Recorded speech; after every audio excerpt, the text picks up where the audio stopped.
अब एपिसोड की स्टार्टिंग में हमें ब्लेजिंग की रिफाइनिंग टावर को दिखाया जाता है, जो कि बहुत ही शानदार दिखाई दे रहा था। मगर अब जबकि हमारा Shavan second star downlink level पर पहुंच गया था, तो उसने ओपन चैलेंज देते हुए 15 डिसिपल्स को हरा दिया था। इसलिए वो अपनी स्ट्रेंथ को और ज्यादा बढ़ाने के लिए ब्लेजिंग की रिफाइनिंग टावर में पहुंच गया था।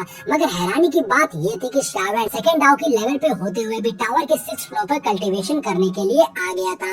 वहाँ पहुँचते ही शावन को वहाँ बहुत सारे स्टूडेंट्स दिखाई देते हैं जिनकी रैंक बहुत ही अच्छी थी और वो सभी 6th फ्लोर पे कल्टीवेशन करने के लिए इकट्ठा हुए थे।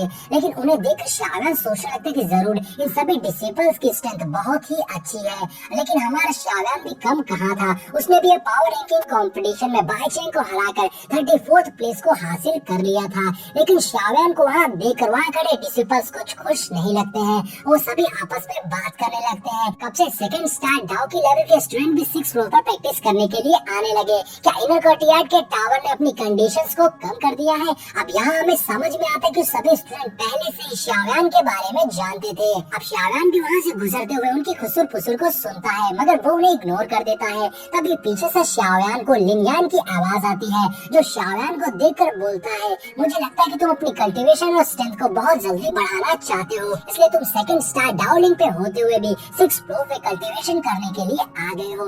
लेकिन मुझे लगता है कि ये बात यहाँ पर कुछ लोगों को पसंद नहीं आएगी। मगर शावन, तुम मेरे ब्रदर हो, तो अगर तुमको परेशान करने की कोशिश किसी ने भी करी तो तुम मुझे बता देना। मैं उससे बहुत ही अच्छा मजा चखाऊंगा और उसकी हड्डियों को इतने टुकड़ों में बांटूंगा कि वो पूरा दिन उसे बटोरते रहेंगे। अब यहाँ साफ समझ में आ रहा था कि लिनियन इनडायरेक्टली वहाँ खड़े बंदों को धमकी दे रहा था, जिसके बाद वो बंदे वहाँ से चले जाते हैं। और तभी यहाँ पर एक अजीब से कैरेक्टर की एंट्री होती है, जो कि दिखने में और हरकतों से तो एक स्त्रीलिंग था, मगर अफसोस हम इसे पुल्लिंग कंसीडर करेंगे, क्योंकि ये लड़का है जो कि आते साथ ही लिनियन से बोलता है, अगर तुमको हड्डियों के साथ इतना खेलने का शौक है तो क्यों न तुम जाके ल्यूकिंग ब्रदर से मिलो, क्योंकि इस वक्त वो भी इसी टावर में कल्टीवेट कर रहे हैं। अब यहाँ हमें पता चलता है कि इस बंदे का नाम याओशेंग है और ये रिफ्ट माउंटेन गैंग का मेंबर है। और साथ ही लिनियन बताता है कि ये ल्यूफी को पसंद करता है, इसीलिए इसकी हरकतें कुछ ल्यूफी जैसी ही होती जा रही है। और आजकल ये 7 स्टार डाउलिंग पे है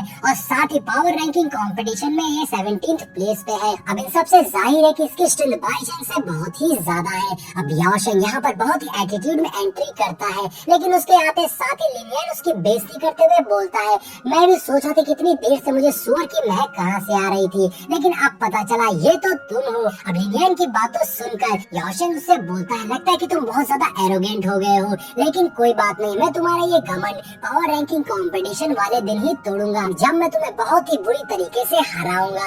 और फिर याओशेंग शावन को धमकी देते हुए बोलता है कि तुम ये मत समझना कि तुम कुछ अनटैलेंटेड लोग को हराकर इनर कोर्टयार्ड में बहुत बड़े तोप हो गए हो। अगर मुझे मेरे ब्रदर ल्यूकिंग ने मना नहीं किया होता तो आज मैं तुम्हें तुम्हारी औकात दिखाता कि तुम कितने पानी में हो। लेकिन शावन भी कम नहीं था और वो भी अपनी एटीट्यूड में याओशेंग से बोलता है, अगर तुम मेरी स्ट्रेंथ से सेटिस्फाइड नहीं हो तो तुम मेरे साथ मुकाबला कर सकते हो, मैं तुम्हारी ये गलतफहमी अभी दूर कर दूंगा। अब इस बात पे लिनियन हंस देता है, जिससे याओशेंग को गुस्सा आ जाती है और वो अपनी पावर्स को एक्टिवेट कर लेता है। अब ये देख के शावन भी अपनी स्वॉर्ड को बाहर निकाल लेता है। तो यहाँ पे याओशेंग ने भी अपनी यूनिक फाइटिंग टेक्निक को दिखा दिया था, जिसके आसपास बहुत सारा पर्पल लिक्विड घूमने लगता है। अब ये देख के लिनियन शावन को केयरफुल रहने को बोलता है, लेकिन दूसरी ओर से याओशेंग बोलता है, अगर तुम मेरी मूव के बारे में जान भी गए हो तो भी तुम मेरा कुछ नहीं कर सकते हो। लेकिन यहाँ पर हम देखते हैं कि शावन को इससे कोई फर्क नहीं पड़ रहा था और वो अपनी स्वॉर्ड के साथ याओशेंग के ऊपर अटैक कर देता है, जिससे उन दोनों की पावर्स टकरा जाती है और यहाँ जबरदस्त ऑरा निकल रहा था। लेकिन तभी याओशेंग ने अपनी पावर्स को और ज्यादा बढ़ाते हुए उसमें एक और पावरफुल पंच मारा था, जिससे कि शावन भी पीछे हो जाता है। अब याओशेंग की पावर्स को देखकर शावन हैरान होते हुए मन में कह रहा था कि इस बंदे की वाटर एटिट्यूड फाइटिंग एनर्जी तो कुछ अलग ही लेवल की है। अगर मेरे पास स्ट्रेंज फायर सीक्रेट रेवोल्यूशन का नहीं होता तो मुझे डर था कि मैं घायल हो सकता था। तभी याओशेंग शावन को उकसाते हुए कहता है, बहुत अच्छी कोशिश की थी तुमने, लेकिन अभी तो ये बस वार्म अप था, फाइट तो अब शुरू होने वाली है। अब याओशेंग ने अपने हाथों में वाटर एट्रीब्यूट पावर को एक्टिवेट करते हुए कहता है कि चलो मैं भी देखूं कि तुम में किस बात का इतना घमंड है। ये बोलते हुए याओशेंग बहुत तेजी से लगातार शावन के ऊपर पंचेस और किक्स की बारिश कर देता है, लेकिन शावन भी अपनी पूरी ताकत से उससे फाइट कर रहा था और उन दोनों की फाइट बहुत ही ज्यादा इंटरेस्टिंग होती जा रही थी। और तभी शावन शेंग को पीछे कर देता है, लेकिन याओशेंग दोबारा से शाओयान के ऊपर हमला करता है, लेकिन शाओयान भी उसके कांटे की टक्कर दे रहा था। शाओयान को याओशेंग का एक भी अटैक नहीं छुपा रहा था, क्योंकि शाओयान अपने स्पीयर को बीच में ला रहा था। अब शाओयान याओशेंग के अटैक को रोक लेता है और अब शाओयान की बारी थी। शाओयान भी अपनी पावर्स को इकट्ठा करके याओशेंग को एक बहुत ही पावरफुल पंच मारता है, जिससे याओशेंग रोक नहीं पाता और वो पीछे जाकर गिरता है। इससे पहले कि याओशेंग खुद को संभाल पाता, तब तक शाओयान ने तेजी से उसके ऊपर दूसरा हमला कर दिया था। लेकिन तभी बीच में लिu किंग आ जाता है और वो अपनी पावर से एक शील्ड बनाकर शाओयान के अटैक को रोक लेता है और दोनों को फाइट खत्म करने को कहता है। अब लिu किंग को वहाँ देखकर सब काफी हैरान हो गए थे।